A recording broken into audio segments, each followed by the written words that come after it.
Coucou à tout le monde. Alors avant de démarrer cette vidéo, je vous demande de retrouver, si vraiment, instamment, faites ça, prenez le temps, trouvez 15 minutes, retrouvez la vidéo que j'ai postée, enfin que j'ai partagée. C'est une vidéo du Le Média.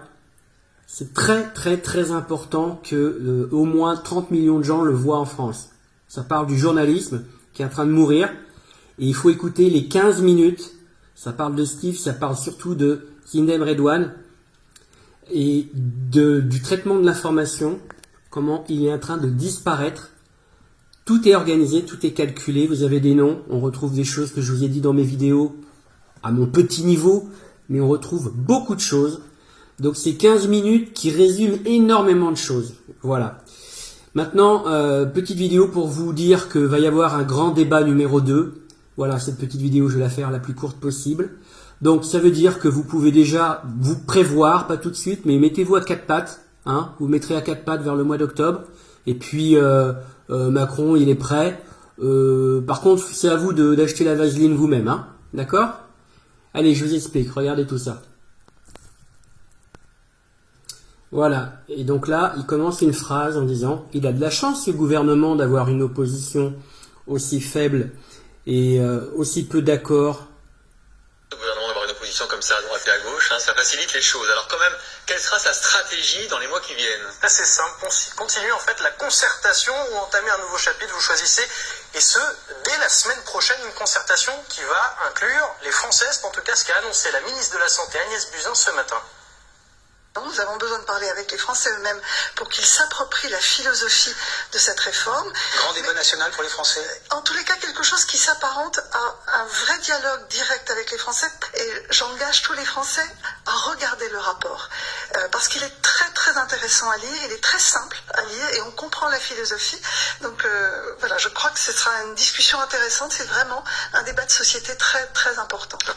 Derrière cette de concertation ouverte aux Français, on peut soupçonner l'envie du gouvernement de contrer soit les corporatismes et voire même les partenaires sociaux. En tout cas, dès la semaine prochaine, le Premier ministre Édouard Philippe va être chargé, lui, de préciser le calendrier et la méthode de cette concertation.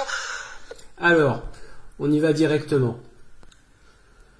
Alors, élément que je rajoute, qui est effectivement dans cette émission, mais qui est dans la tête de Macron minute après minute, depuis son élection, les sondages.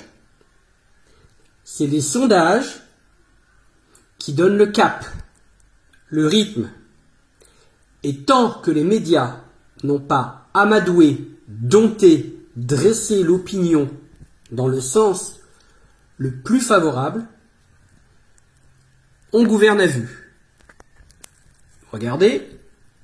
Et pour cette année, il y a une source, en tout cas pour le gouvernement, de quoi les rassurer. Regardez ces deux courbes en bas, vous avez les chiffres sur le soutien des Français au mouvement social. On parle là du mouvement contre la réforme de la SNCF. Il avait fini à 37%, c'était donc une majorité de Français qui étaient contre le mouvement. À l'inverse, la courbe du haut, c'est le soutien à la réforme. Et ce soutien, il avait progressé entre mars et juin 2008 pour finir à 61%.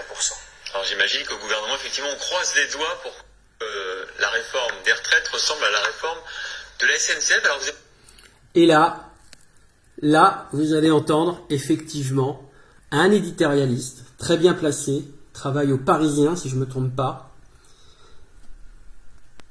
Il est à fond macroniste. Écoutez bien comment il va être gêné. Il y a des fois, il baisse les yeux quand il parle. Ça veut dire que soit ce qu'il dit est faux, soit qu'il invente. Vous avez d'autres choses comme ça. Écoutez bien, et le message est clair. Il y a toute une stratégie et un calendrier qui est bien préparé pour noyer le débat, entuber les Français, faire élire la République en marche pour les municipales, passer la loi et plus tard rajouter des éléments pour accélérer l'allongement du temps de la date légale de retraite, c'est-à-dire passer de 62 à 64 ans au rythme de non pas un trimestre tous les 3 ans, mais un trimestre par an, donc 3 fois plus vite. Ça va être fait, mais ça a été retiré de la loi là, ça sera fait après. Une fois qu'on aura été bien entubé. Écoutez bien, c'est bien expliqué, bien calculé, bien prévu.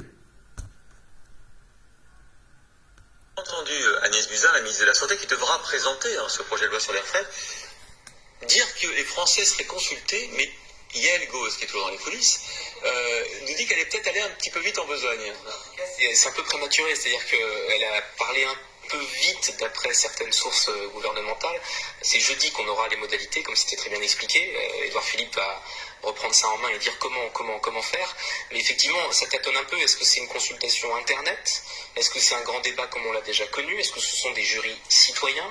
Est-ce que c'est sur la base de sondages ? Est-ce que ce sont des états généraux, comme pour la loi bioéthique ? Tout ça n'est pas encore tranché et on n'a pas encore la réponse à ce stade. Ça peut être un référendum sur les retraites quand même. Compliqué à mener. Non, ça c'est... Non, par contre... Vous avez vu le malaise? Je crois que c'est la première fois que je vois un journaliste faire un qui dure un millier d'années. Incroyable. Donc évidemment, le mot référendum, lui, il est bien placé. C'est chut, comme il le fait à l'écran. Non, pas de ça dans le gouvernement. Pas de référendum. Nous, le peuple, il nous gêne. Le référendum, ce sont les élections municipales. Et ce qui est très habile politiquement dans le calendrier qui se profile, c'est que Emmanuel Macron a déblayé le terrain de ce qui faisait polémique dans le budget 2020. Il a retiré ce qui était crispant, durée de cotisation supplémentaire, âge légal reporté. Il faut rappeler qu'à un moment donné, il y a eu l'idée d'avancer un peu les mesures d'équilibre, paramétriques, notamment en augmentant le nombre de trimestres pour que quand on arrive en 2025, le régime soit équilibré, qu'on puisse faire la réforme sur de bonnes bases. Ça, c'était nettoyé. Renoncement. C'était nettoyé pour que la réforme puisse être menée à bon port en 2020, après les élections municipales, quand le texte arrivera au Parlement. C'est ça qui est intéressant, c'est que c'est ce grand débat encore inconnu qui va être lancé. En réalité, c'est un moyen de parler directement aux Français, de nous refaire le coup du grand débat, passer par-dessus aussi des corps intermédiaires très hostiles, on le voit sur les syndicats aujourd'hui, et ensuite d'enjamber les municipales, de ne pas perturber la campagne des candidats En Marche qui ne pourraient être, en difficulté dans ce moment de réforme sociale peut-être impopulaire, et ensuite on arrive au premier semestre, donc après le mois de mars, pour un examen au Parlement. Julien Bargeton, vous aviez l'air d'être... Elle est pas belle la vie? Voilà. Rien d'autre à ajouter, votre honneur. Vous avez tous les éléments. La vidéo est peut-être longue, mais regardez-les toujours en 2 fois ou en 3 fois si c'est trop long. Et puis surtout, n'oubliez pas, allez voir, je vous mettrai le lien, cette vidéo de Le Média. Voilà. C'est 15 minutes de pure vérité et de pure catastrophe du journalisme. Et si le journalisme meurt, comme c'est le cas depuis plusieurs mois, mais là c'est en train d'être la mise à mort, c'est la mort de la démocratie.